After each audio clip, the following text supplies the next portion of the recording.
तो आज हम देखेंगे कि नाबार्ड ने एक एडवर्टाइजमेंट जारी किया हुआ है। आप देख सकते हो कि एडवर्टाइज नंबर ये 4 और ये पूरा एडवर्टाइज नंबर ही है। तो इसमें हम देखेंगे कि नाबार्ड ने कुछ रिक्रूटमेंट निकाली हुई हैं। तो देखिए ये रिक्रूटमेंट किस कौन कौन सी पोस्ट के लिए हुई। ये है डेवलपमेंट असिस्टेंट और दूसरी है डेवलपमेंट असिस्टेंट हिंदी। तो दो पोस्ट के लिए नाबार्ड ने वैकेंसी निकाली हुई है। देखिए नाबार्ड की full form national bank for the agriculture and rural development, और इन्होंने देखिए fully owned by the government of India. आप समझ सकते हो कि अगर आपका इसमें सिलेक्शन होता है तो आप गवर्नमेंट ऑफ इंडिया के जो गवर्नमेंट ऑफ इंडिया उसके नीचे काम करोगे। तो इसके डेट के बारे में देख लेते हैं। देखिए 15 सितंबर 2022 से ये डेट स्टार्ट हो चुकी है। आप ऑनलाइन अप्लाई कर सकते हो इस वाली साइट पर जाकर। इन्होंने यहाँ पर साइट भी दी हुई है। हाँ ये वाली साइट है। आप इस साइट पर जाकर नाबार्ड की साइट पर आप यहाँ पर देख भी सकते हो और अप्लाई भी कर सकते हो। और 10 अक्टूबर 2022 इसकी लास्ट डेट अप्लाई करने की। ठीक है। तो अब देखो यहाँ पर इन्होंने डेट दी हुई है और इसमें दो एग्ज़ाम होंगे। एक तो होगा प्री, एक प्री होगा और एक होगा आपके पास mains.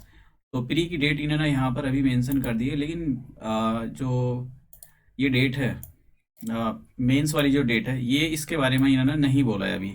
Exact date of the examination would be announce separately by the NABARD's website. तो आप नाबार्ड की वेबसाइट पर विजिट करते रहना और देखते रहना। अगर आपका प्री निकल जाता है तो आप देख सकते हो कि 6 नवंबर 2022 को नाबार्ड का प्री होने वाला है। अब देख लेते हैं इसके अंदर और क्या क्या है। देखिए इन्होंने कितनी वैकेंसी हैं। देखिए डेवलपमेंट असिस्टेंट के लिए रीजनल वैकेंसी यहाँ पर आंध्र प्रदेश, आसाम, बिहार, ये इसके हिसाब से आप देख लेना को जो भी आप जिस भी स्टेट के लिए आप भरना चाहते हो, लेकिन ध्यान से भरना है क्योंकि यहाँ पर आपकी एक लैंग्वेज प्रोफिशिएंसी का टेस्ट होगा। तो वो अभी आगे देखेंगे। तो टोटल वैकेंसी की बात करी जाए जो डेवलपमेंट असिस्टेंट है इसकी टोटल वैकेंसी 173 है। और इन्होंने यहाँ पर इनको डिवाइड कर दिया है कि यू आर ऐसे ये वाला जनरल वालों ये सारी चीज़ें डिवाइड की हुई हैं इन्होंने। यहाँ पर देख लेना एक बार इसको। आगे बढ़ते हैं। अब देखिए इन्होंने जो दूसरी वैकेंसी है, दूसरी जो पोस्ट है वो है डेवलपमेंट असिस्टेंट हिंदी इसके लिए। और इसके लिए टोटल जो वैकेंसी हैं, टोटल वैकेंसी 4 हैं। एक महाराष्ट्र में, एक तमिलनाडु के अंदर, एक तेलंगाना के अंदर और एक उत्तराखंड के अंदर। देखिए बहुत ही अच्छा बैंक माना जाता है ये नाबार्ड। गवर्नमेंट ऑफ इंडिया का बैंक है, बहुत ही अच्छा बैंक है ये। रूरल डेवलपमेंट के लिए बहुत ज़्यादा काम करता है, बहुत ज़्यादा फंड एलोकेट किए जाते हैं इससे। अब देखिए हाँ यहाँ पर इसमें एक इम्पोर्टेंट ज़रूरी बात है कि अगर आप इस पोस्ट के लिए अप्लाई कर रहे हो डेवलपमेंट असिस्टेंट हिंदी के लिए, तो आप इस पोस्ट के लिए अप्लाई नहीं कर सकते हो। डेवलपमेंट असिस्टेंट के लिए अगर आप डेवलपमेंट असिस्टेंट के लिए अप्लाई कर रहे हो तो आप डेवलपमेंट असिस्टेंट हिंदी के लिए अप्लाई नहीं कर सकते। तो दोनों में से किसी एक पोस्ट के लिए आपको अप्लाई करना पड़ेगा। दोनों के लिए आप अप्लाई नहीं कर सकते हो। ये मना किया गया है इसके अंदर। अब यहाँ पर थोड़ी सी क्वालिफिकेशन देखते हैं कि इसकी क्वालिफिकेशन क्या होगी। ये सब उसके बारे में दिया हुआ है कि जो हैंडीकैप होते हैं उनके लिए दिया हुआ है। देखिए आपका जो एज होगा, आपकी जो एज है, एज कितनी हो चाहिए? 21 आपकी एज 21 से 35 साल के बीच में होनी चाहिए। और जो आपकी जो एज कैलकुलेट की जाएगी 1 सितंबर 2022 पर कैलकुलेट की जाएगी। ये डेट आपको ध्यान से देख लेना। अगर आप इस फॉर्म को फिल करने के लिए एलिजिबल हो तो आप ये देख लेना डेट एक बार कंफर्म करके। इन्होंने यहाँ पर बोला है कि जो आपकी डेट ऑफ बर्थ है 2 सितंबर 1987 से पहले की नहीं होनी चाहिए और 1 सितंबर 2001 के बाद की नहीं होनी चाहिए। दोनों डेट बोथ डेज इंक्लूसिव, मतलब इस ये डेट इंक्लूड कर दी गई हैं इस डेट को भी, और ये इन दोनों डेट को इंक्लूड किया गया है। अब देखिए यहाँ पर ऑफ कोर्स यहाँ पर एज रिलैक्सेशन होता है शेड्यूल कास्ट के लिए। यहाँ पर शेड्यूल ट्राइब के लिए 5 साल का है, ओबीसी वालों के लिए यहाँ पर 3 साल का है। और जो बेंचमार्क डिसेबिलिटी है, इन्होंने ऊपर डिसेबिलिटी के बारे में देखा था कि इतनी इतनी डिसेबिलिटी होगी, वो दे रखा है। सर्विसमैन के लिए भी है यहाँ पर। और बीडो डिवोर्स ये वो मतलब यहाँ सबका ध्यान रखा गया है। अब नेक्स्ट एजुकेशन क्वालिफिकेशन क्या होनी चाहिए। देखिए एजुकेशन क्वालिफिकेशन जो है आपकी क्या होनी चाहिए इसके बारे में देखते हैं। डेवलपमेंट असिस्टेंट के बारे में देखते हैं कि डेवलपमेंट असिस्टेंट के लिए कौन सी क्वालिफिकेशन होनी चाहिए। Bachelor degree in any discipline with minimum of 50% marks. देखिए आपके पास 50% मार्क्स होने चाहिए। उसने बोला है कि pass class for the SC ST, ये इनके लिए मतलब इनके लिए बस ये पास ही हों। ठीक है, इनके लिए ऐसी कोई क्राइटेरिया नहीं है, बस ये ग्रेजुएशन में पास हो गए हों। इन एग्रीगेट और the possess the equivalent qualification from the recognised university. मतलब आप बैचलर डिग्री से कुछ और दूसरी भी चीज़ें होती हैं तो उसको भी इसके इक्वल माना जाएगा। इंस्टीट्यूशंस, ये जो भी इसके अंदर बोला गया है, उनसे अगर आप ना कोई डिप्लोमा या जो कुछ भी लिया हुआ है तो आप उसको एलिजिबल हो गए आप उसके लिए, ठीक है। अब यहाँ पर डेवलपमेंट असिस्टेंट हिंदी के लिए क्या बोला गया है इन्होंने, देखिए इन्होंने यहाँ पर ध्यान से पढ़ना है इसको, अगर आप इस पोस्ट के लिए अप्लाई कर रहे हो। Bachelor degree from a recognised university in English और हिंदी मीडियम विद हिंदी और English as a compulsory subject और elective subject with minimum 50% marks. अब इन्होंने बोला है कि आपके पास हिंदी और इंग्लिश हो, उसके अंदर 50% मार्क्स होने चाहिए, आप जो भी कुछ कर रहे हो। ऐसा नहीं कंपलसरी सब्जेक्ट है ये हिंदी के लिए, तभी यहाँ पर ये पोस्ट कम आगे इन्होंने हिंदी लगाया हुआ है। और देखिए, और बैचलर डिग्री विद हिंदी और and English as a main subject with minimum 55% marks. या आपके पास पूरी बैचलर डिग्री हो, मतलब आपने बीए करा हो, उसके अंदर बैचलर ऑफ आर्ट आपने इंग्लिश और हिंदी आपके मेन सब्जेक्ट रहे हो, तो आप तब भी फिल कर सकते हो इसके लिए, इस पोस्ट के लिए। इन्होंने ये बोला है कि देखिए आपको जो है ट्रांसलेशन आनी चाहिए इंग्लिश टू हिंदी और हिंदी टू इंग्लिश, क्योंकि ये बहुत ज़रूरी बोला है इन्होंने यहाँ पर। और इसको आप अच्छे से देख लेना, इन्होंने बोला है कि कौन कौन सी यूनिवर्सिटी के बारे में कुछ बोला हुआ है।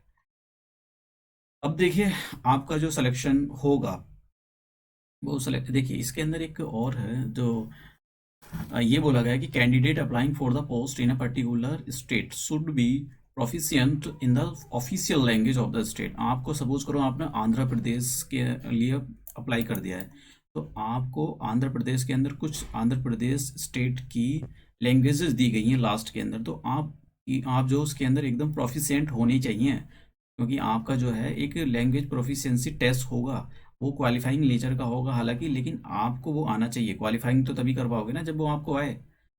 अब देखिए सिलेक्शन स्कीम क्या होगी, सिलेक्शन स्कीम ये होगी कि पहले ये देखते हैं कि डेवलपमेंट असिस्टेंट के लिए क्या होगा। देखिए दो पार्ट में एग्जाम को डिवाइड किया है, प्री और मेन। तो प्री के लिए क्या आएगा, प्री के लिए देखिए English test of the English language के आपके 40 क्वेश्चन होंगे 40 मार्क्स के, और न्यूमेरिकल एबिलिटी के 30 क्वेश्चन होंगे 30 मार्क्स के, और रीजनिंग के 30 क्वेश्चन होंगे 30 मार्क्स के। तो टोटल क्वेश्चन आपके 100 होंगे और टोटल मार्क्स 100 का होगा।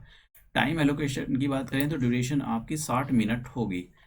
फिर चलते मेन एग्जामिनेशन। देखिए मेन इसके अंदर 6 नवंबर बोला गया है, आप देख लेना इसके अंदर 6 नवंबर, सॉरी ये गलत हुआ, क्या लिखा गया 6 नवंबर बोला गया है डेट, तो आप जरूर डेट देख लेना इसके अंदर। अब देखिए आपका मेन एग्जाम होगा, तो अभी देखिए ये डिस्क्रिप्टिव होगा, ये ऑब्जेक्टिव टाइप का क्वेश्चन होगा, आपको टिक ऐसे चेक मार्क लगाने होंगे, ये उसका क्वेश्चन होगा। अब इसके अंदर जो मेन एग्जाम होगा ये ऑनलाइन होगा। देखिए ये भी ऑनलाइन होगा कंप्यूटर बेस, और ये भी कंप्यूटर बेस होगा। इसके अंदर जो मेन होगा, मेन एग्जाम के अंदर आपके जो रीजनिंग के 30 क्वेश्चन होंगे 30 मार्क्स के, क्वांटिटिव एप्टीट्यूड के 30 क्वेश्चन होंगे 30 मार्क्स के, और जनरल अवेयरनेस, देखिए यहाँ पर इसको फोकस करने की जरूरत है। General awareness with special reference to the agriculture rural development and banking, मतलब इनसे जो क्वेश्चन आएंगे वो 50 क्वेश्चन आएंगे और 50 मार्क्स के होंगे।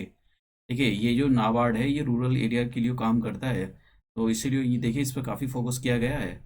और कंप्यूटर नॉलेज के आपके 40 क्वेश्चन होंगे 40 मार्क्स के होंगे। अब फिर इसके बाद आपका ना एक डिस्क्रिप्ट मतलब इंग्लिश का एक पेपर होगा, ठीक है, ये 50 मार्क्स का होगा। और इससे क्या आपको ऐसे लिखा जाएगा, प्रिसाइज राइटिंग कराई जाएगी, रिपोर्ट और लेटर राइटिंग, ये चीज़ें कराई जाएंगी, क्योंकि आपको ये सारी चीज़ें आनी चाहिए। देखिए आप बैंक में काम कर रहे हो, तो आपको ये चीज़ें कब करनी पड़ जाए पता नहीं होता, इसलिए आपको ये चीज़ें बहुत आनी बहुत ज़रूरी होती है। और इसके लिए आपको अलग से 30 मिनट दिए जाएंगे। ये जो पूरा होगा मतलब मेंस के अंदर 1 2 3 4 सेक्शन जो होगा इसके लिए 90 मिनट मिलेंगे आपको, और ये जो 5वां सेक्शन होगा इसके लिए आपको 30 मिनट अलग से एलोकेट किए जाएंगे। तो ठीक है, ये डिस्क्रिप्टिव टाइप का होगा, पेन और पेपर का होगा, तो आप पेन पेपर लिख कर भी जाना अगर आपका प्री निकल जाता है तो। अब देखिए यहाँ पर इन्होंने ये डेवलपमेंट असिस्टेंट के लिए क्या बोला है, इसके अंदर भी यही स्कीम है कि आपके पास इंग्लिश के 30-40 क्वेश्चन आएंगे। प्रोफेशनल नॉलेज, देखिए यहाँ पर थोड़ा सा इस पर ध्यान देने की ज़रूरत है, यहाँ पर बदल गया है, देखिए सिस्टम यहाँ पर बदल गया है, ये प्री और मेंस अलग अलग हो गए हैं इसके यहाँ पर काफ़ी। देखिए इंग्लिश लैंग्वेज के लिए 40 क्वेश्चन आएंगे 40 मार्क्स के, ये हम बात कर रहे हैं डेवलपमेंट असिस्टेंट हिंदी के बारे में।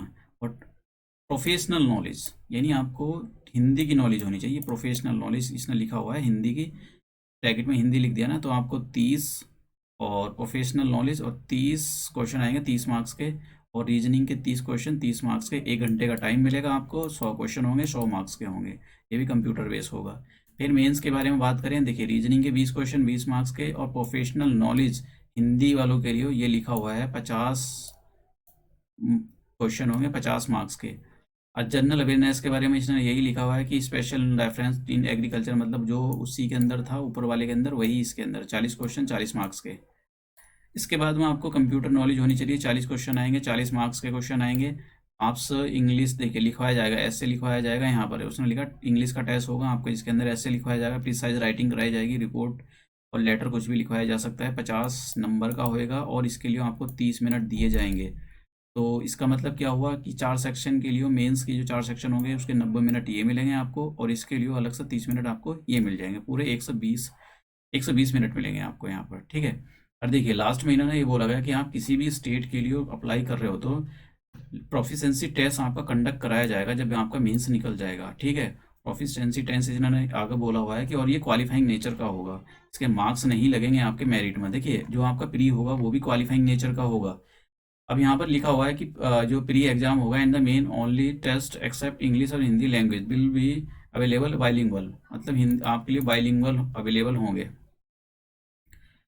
और उसने बोला है कि जो प्री एग्जाम होगा ये क्वालिफाइंग नेचर का होगा, मतलब मेरिट जब बनेगी उसमें कोई मार्क्स नहीं होगी, इसको केवल आपको स्क्रीनिंग करना है कि आपको कुछ आता है या नहीं आता है।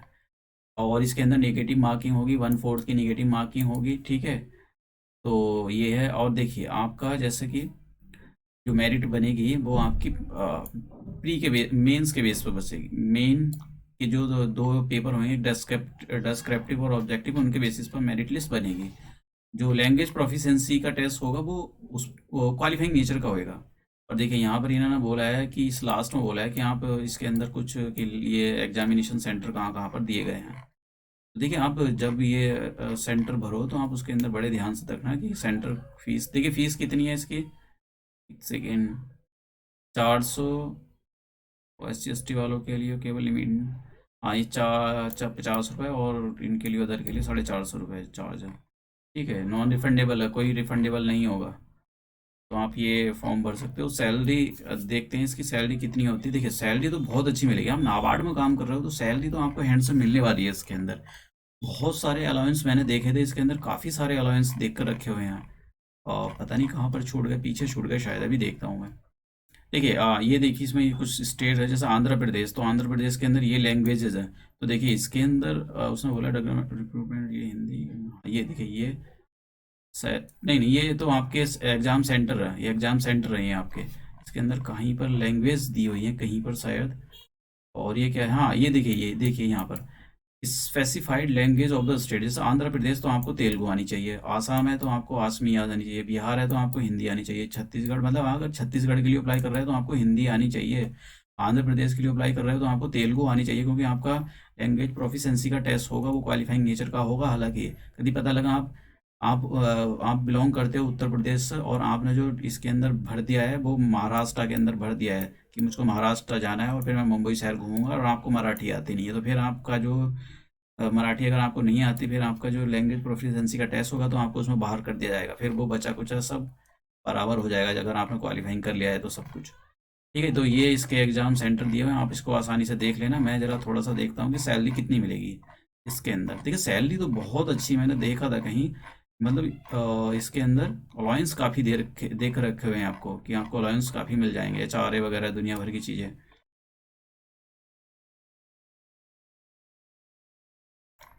सेकेंड,